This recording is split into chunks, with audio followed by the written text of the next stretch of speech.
Because both parties typically suffer costs when a competition escalates to violence, contests between members of the same species are typically a blend of truth and exaggeration by each party intended to convince the other party to back down. Exaggeration would disappear if there were no cost to testing one's abilities against those of one's opponent. If we're competing over the last slice of cake and I think I might be stronger than you, I'll just punch you and find out.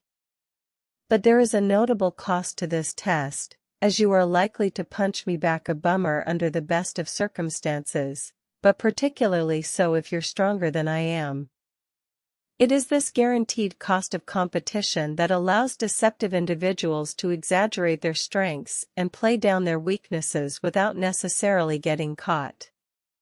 This type of exaggeration can be seen throughout the animal kingdom, such as when moose or hyenas raise the hackles on their back to appear larger, or when crabs grow unnecessarily large claw shells that they do not fill with muscle. There is a profound reason to start natural philosophy with the ancient Greeks rather than the older cultures, Egyptian, Babylonian, Indian, and Chinese, despite their many accomplishments.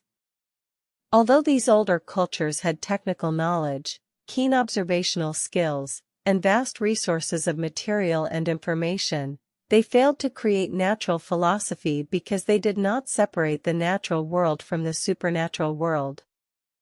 The religions of the old empires were predicated on the belief that the material world was controlled and inhabited by supernatural beings and forces, and that the reason for the behavior of these supernatural forces was largely unknowable.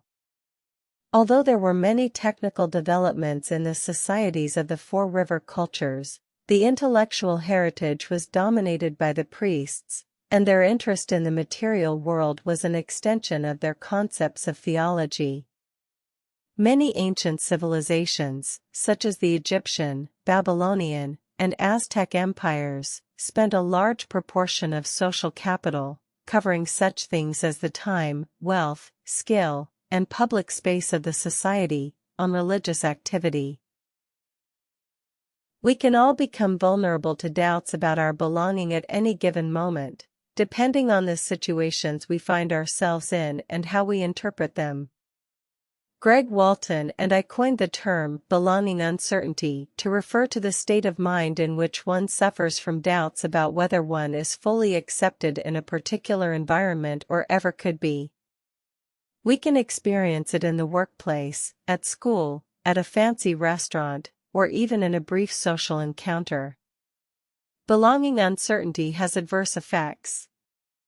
When we perceive threats to our sense of belonging, our horizon of possibility shrinks. We tend to interpret ourselves, other people, and the situation in a defensive and self-protective way. We more readily infer that we are incapable or that we aren't meant to be there, that we will not understand or be understood. We're less likely to express our views, especially if they differ from those of others. We're more sensitive to perceived criticism. We're less inclined to accept challenges that pose a risk of failure. A group of psychologists looked at the effects of everyday good and bad events: getting a compliment from your boss, bad weather, getting stuck in traffic, etc. Not surprisingly, good events had a positive impact on people's mood and negative events brought people down. But the duration of the experiences differed dramatically. Positive events were short-lived.